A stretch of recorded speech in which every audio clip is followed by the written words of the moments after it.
Assalamualaikum warahmatullahi wabarakatuh. Alhamdulillah allazi anzala sakinata fi qulubil mu'minin liyazdadu imanan ma'a imanihim. Walillahi junudus samawati wal ard wa kana Allahu aliman hakimah. Asyhadu an la ilaha illallah wahdahu la syarikalah wa asyhadu anna Muhammadan abduhu wa rasuluh. Amma ba'd. A'udzu billahi minasyaitonir rajim. Ya ayyuhallazina amanu kutiba alaikumus syiyam kama kutiba alal ladzina min qablikum la'allakum tattaqun.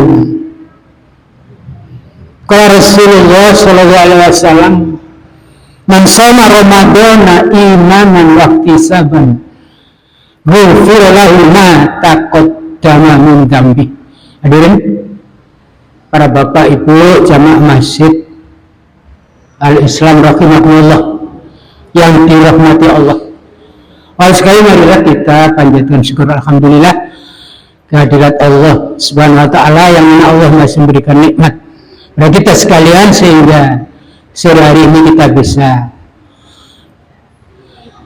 berjamaah kembali di masjid yang kita cintai sambil menunggu kita berbuka puasa. Nanti kita dengarkan sejenak yaitu ceramah singkat tausiah. Jamaah yang berbahagia, dalam kitab hadis Arba'in Nawawiyah Rasul bersabda, wa majtama'a qaumin fi baiti min buyutillahi yatluna kitaballah wa yatadarasunahu bainahum illa nazalat alaihim sakinah wa ghasyiatum rahmah wa hafatil malaikah wa dzakarahumullahu fi man indahu. Rawahu Muslim. Pelajaran apa yang bisa kita ambil dari sabda Rasul ini yang artinya dan tidaklah berkumpul satu kaum di rumah Allah kemudian membaca kitab Quran dan dipelajarinya di antara mereka, maka akan turun di situ ketenangan. Yang kedua, jamaah itu diliputi rahmat. Yang ketiga, dijaga oleh malaikat. Yang keempat, jamaah yang hadir di majelis taklim, saya katakan, mendengarkan Quran dan Sunnah Rasul, disebut-sebut oleh Allah namanya di sisi makhluknya. Yatluna kitab Allah artinya membaca kitab Allah, yaitu Al-Quran. Yatluna itu ahli sorof dari kata dasar tala artinya selalu membaca, dibaca terus menerus, rutin, tidak kadangkala. Kalau kadangkala itu artinya qoro'ah, dia membaca kadangkala Quran, ya, itu qoro'ah. Tapi kalau selalu itu tala. Makanya di sini yatluna kitab Allah, selalu membaca kitab Allah Al-Quran. Mari jamaah yang berbahagia, para ibu bapak, kesempatan emas di bulan Ramadan ini, karena Ramadan saat ini belum tentu menjamin tahun depan kita bertemu kembali dengan Ramadan yang penuh berkah, penuh ampun, penuh rahmat. Mari betul-betul kita isi sebaik-baiknya ibadah di bulan Ramadan ini penuh keikhlasan karena Allah lillahi ta'ala. Membaca kitab Allah Al-Quran perlu diketahui begitu mulianya Quran ini, termasuk di bulan Ramadan turunnya Al-Quran. Syahr Ramadan allazi unzila fil Quran hudal linnas. Di bulan Ramadan ini diturunkannya Al-Quran, petunjuk bagi manusia. Istilahnya Quran ini pegangan orang Islam, orang yang beriman, dalam bahasa Maduranya way of life, pandangan hidup. Bahasa Inggris. Jamaah yang berbahagia, kembali kepada Quran. Rasulullah berikan satu spirit supaya kita tidak malas. Siapa yang baca Quran alif lam mim, pahalanya bukan 10 tapi 30. Artinya apa, para ibu, para bapak? Tiap huruf itu 10, berarti alif lam mim itu 30. Kalau kita ngaji di bulan Ramadan, insya Allah pahalanya dilipat gandakan lebih dari itu, insya Allah. Lebih dari itu bacaan kita Quran. Sekali lagi, insya Allah ibu yakin, tidak ragu-ragu, bacalah olehmu Quran. Karena bacaan Quran itu bisa di hari kiamat, hari akhir, itu akan memberikan pertolongan kepada yang membaca. Ustadz, yang membaca bagaimana? Yang membaca yang tidak membaca ya gak oleh.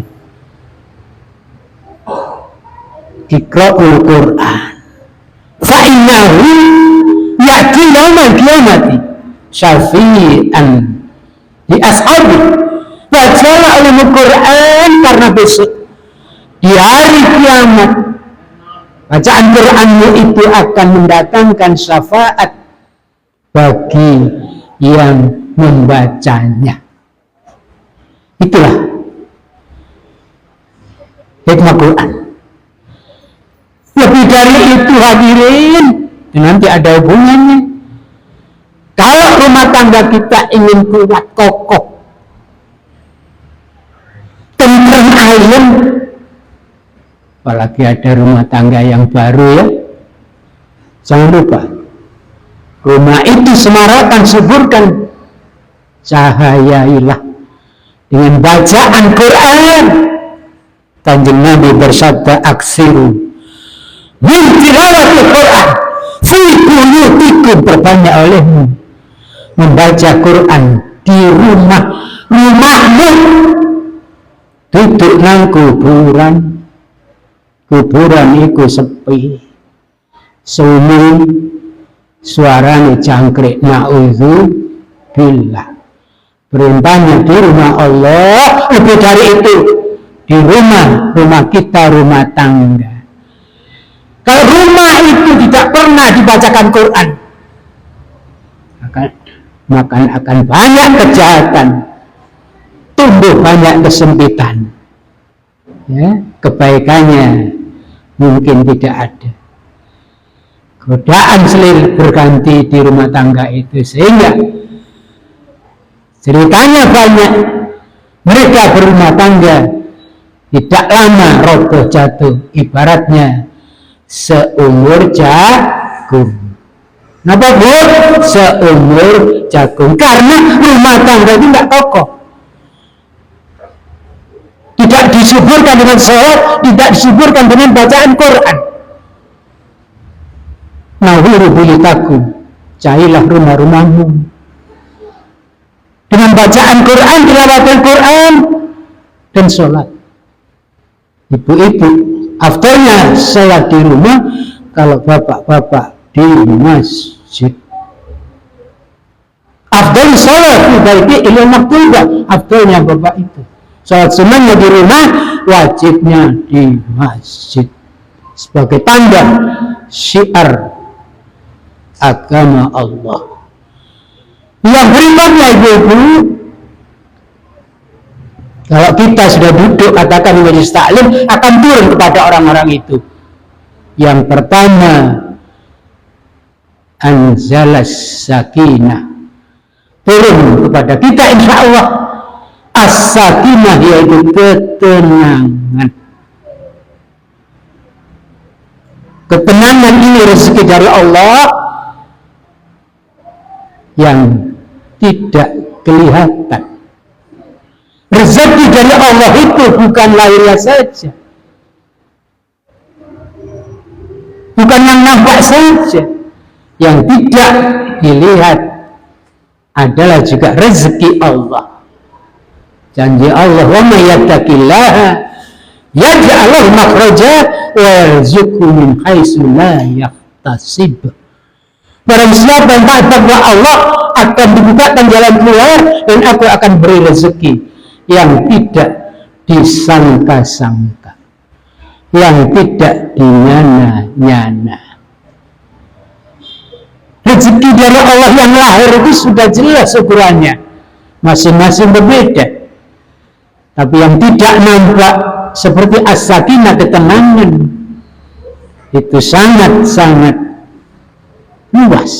Ukurannya tergantung kita masing-masing, karena kita yang merasakan. Rezeki dari Allah yang tidak nampak itu apa, Ustaz? Ya misalnya rumah tangga kita itu rukun, ayem, ya? Anak-anaknya soleh dan solihah, teman-temannya juga sama-sama muslim, senantiasa hadir di jamaah masjid yang kita cintai ini. Rezeki yang bernama as-sakinah ini tidak semua orang mendapatkan, hanya orang-orang yang dipilih. Siapa orang yang dipilih itu? Adalah orang-orang yang beriman. Di dalam surat Al-Fat, pembukaan saya baca tadi, huwallazi anzala sakinata fi qulubil mu'minin, ya Allah, yang menurunkan ketenangan as-sakinah kepada orang-orang yang beriman, insya Allah seperti kita yang hadir di majelis ini. Turun kepada kita orang-orang yang beriman. Akhir zaman ini ketenangan banyak didambakan, tapi mereka salah jalan. Saya ada problem Pak, tapi dia jalannya salah. Ada yang ke Gunung Kawi, ada yang ke orang pinter, belok tangan, ya. Ada yang ke makam clean. Kalau ada masalah, dekatkan diri kita kepada Allah, taqarruban ilallah, dekatkan diri kita kepada Allah, perbanyak sujud, perbanyak sholat sunnah, jaga, pelihara sholat kita 5 waktu, agar turun ketenangan kepada kita. Hafizu ala sholati wa sholatul wusta wa qumu lillahi qanitin. Surat Al-Baqarah ayat 238. Ayat pinten Bu? 238. Jaga pelihara sholat-sholatmu itu, artinya sholat 5 waktu fardu, termasuk sholat wusta, yaitu sholat asar.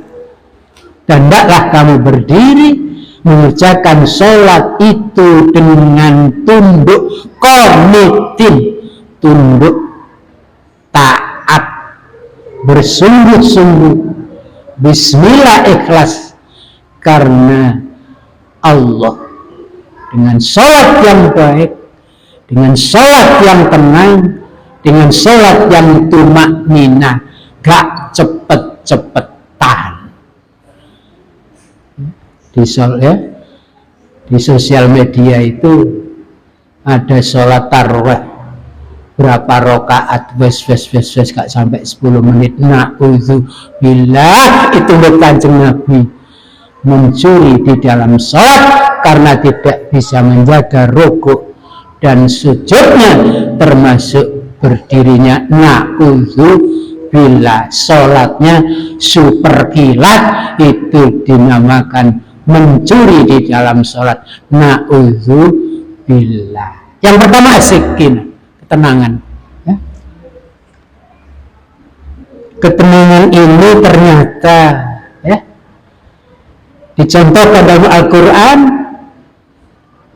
Ya Allah, anugerahkan ya Allah anak cucuku yang mendinginkan mata ini. Rabbana hablana min azwajina wa dzurriyyatina qurrata a'yun.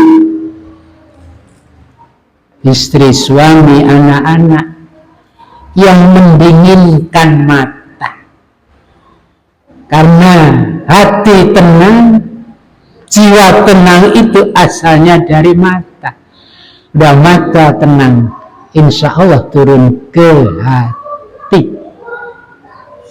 Yang kedua, para ibu, bapak yang berbahagia, sambil menunggu berbuka puasa, kita niatkan ini iktikaf.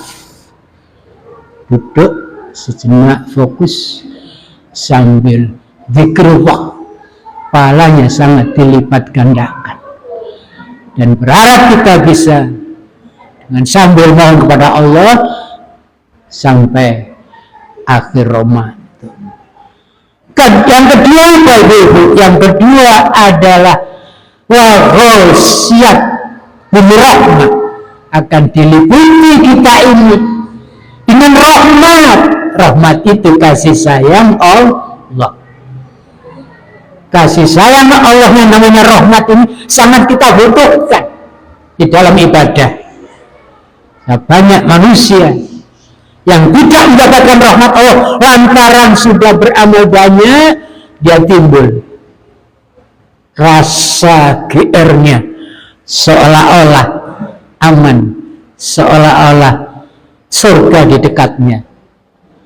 Jadi amal saja menurut Kanjeng Nabi tidak mampu kamu menyelamatkan dirimu dari adab Allah kalau tidak disertai dengan rahmat Allah. Pada saat Kanjeng Nabi mendapatkan rahmat Allah, sahabat bertanya, kalau anta ya Rasulullah, apakah Rasul demikian? Kalau anak Rasul menyatakan, saya juga. Artinya kalau saya tidak dirahmati Allah, saya juga sama dengan sahabat, tidak akan lulus dalam penghisaban akhirat nanti. Illa ayat taghammada minallah birahmatin minhu wa fadl, kecuali kalau orang-orang diberikan rahmat Allah dan fadilahnya. Ini penting bagi kita. Begitu pentingnya rahmat Allah, hadirin jamaah Al-Islam rahimakumullah. Nabi Adam dalam berdoa juga meminta Allah rahmat. Nabi merasa bersalah karena makan buah sehingga terusir dari surga.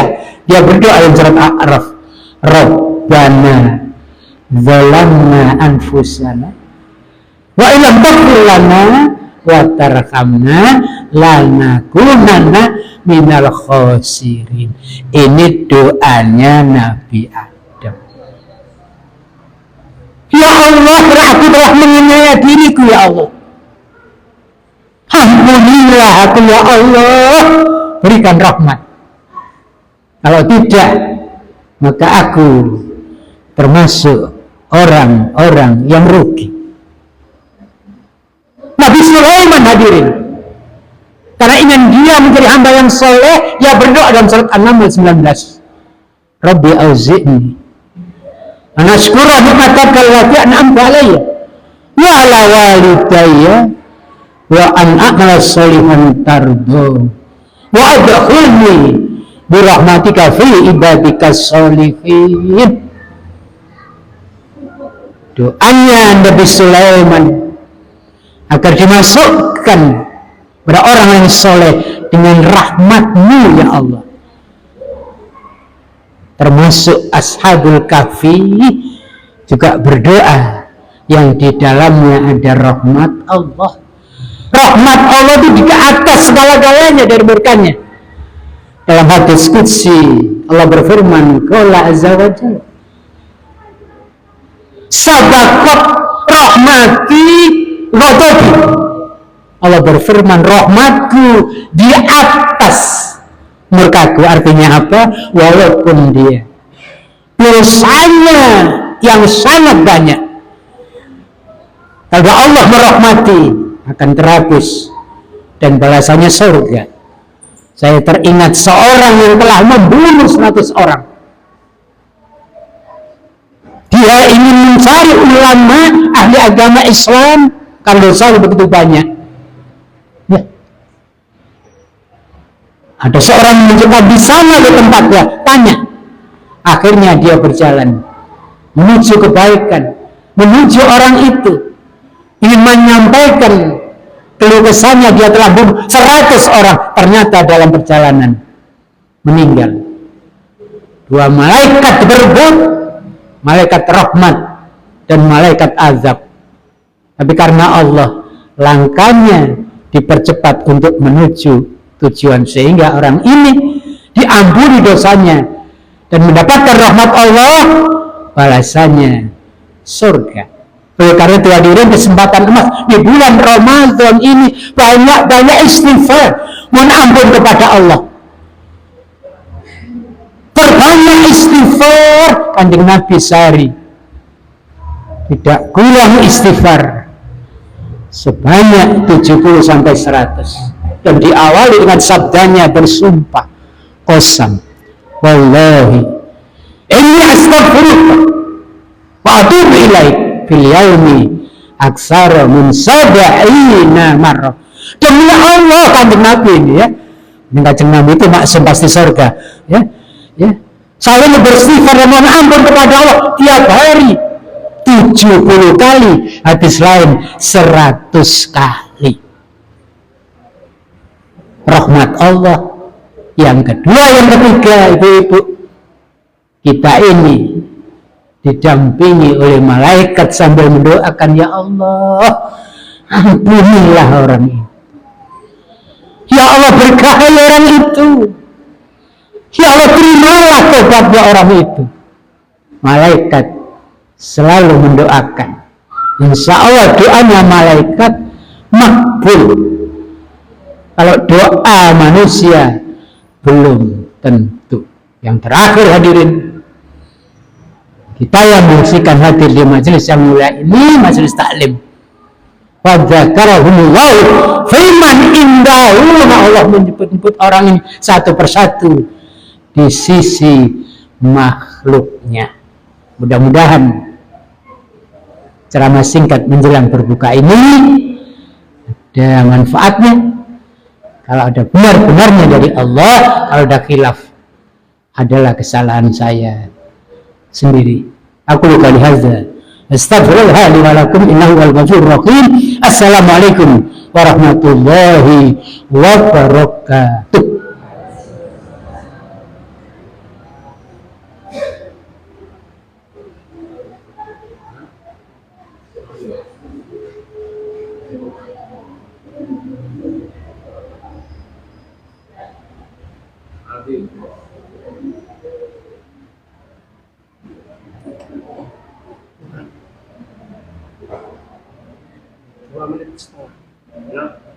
Dua menit setengah.